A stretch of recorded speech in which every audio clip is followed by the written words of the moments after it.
Why should anybody still remember Ian Fleming in the 21st century? Well, today is the anniversary of his birth, and so I wanted to talk about the reasons he should still be celebrated all these years later.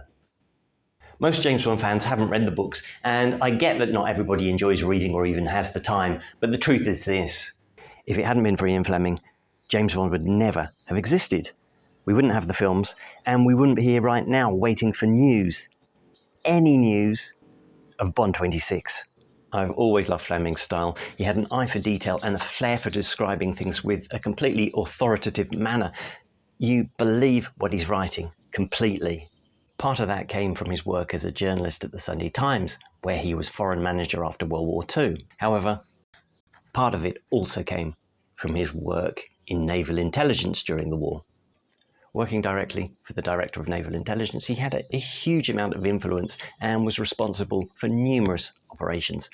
One of his ideas was the creation of a commando unit that would go ahead of Allied forces and capture Nazi secrets like codes and other information. Formed in 1942, 30 Assault Unit were initially operating in North Africa and the Mediterranean, but they were later deployed in France after D-Day and advanced into Germany. They were hugely successful. It's easy to think of Ian Fleming as just a writer, but stories like this show that his real-world impact were anything but fiction. And it's that blend of real intelligence work and imagination that makes his work so enduring.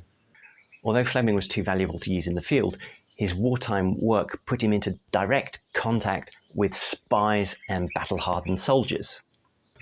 It is this, as much as his own life, that he used when he sat down to write Casino Royale in 1952. His writing took elements of all those tough characters that he'd met during the war and added his own preferences for fast cars and booze and smoking and sex, and mixed them up in a plot dreamt up with the same imagination he had used during the war. He lived a hugely interesting life, and I recommend any of the biographies about him. Nicholas Shakespeare's Ian Fleming, The Complete Man, is the most recent and the most comprehensive of these. If you're interested, you'll find an affiliate link below, and here's a QR code in case you're watching on your TV. Some people might think that Ian Fleming is outdated or even irrelevant today, but biographies like this show us the depth and complexity of a man who not only created an icon, but lived his life to the full. If you're a fan of Ian Fleming's, there's another book just published that might interest you too.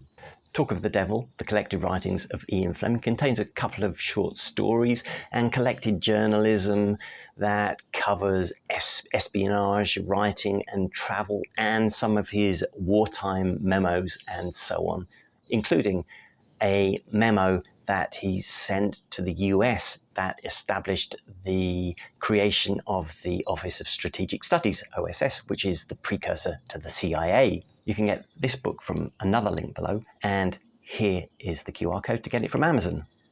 So all in all, Ian Fleming lived an extremely interesting life, and he still deserves to be celebrated today. His influence goes far beyond Bond, from wartime intelligence to spy fiction and modern pop culture. Ian Fleming's legacy continues to live on today. So whether or not you've read his books, today is the day to celebrate Ian Fleming in whatever way you like. It's too early for a vodka martini, so I'll celebrate this morning with a Blue Mountain coffee instead. As unbelievable as Ian Fleming's life already is, there's another connection which takes it to another level, and it involves Velcro. It's one of those odd historical connections you couldn't make up, and it's right here if you want the full story.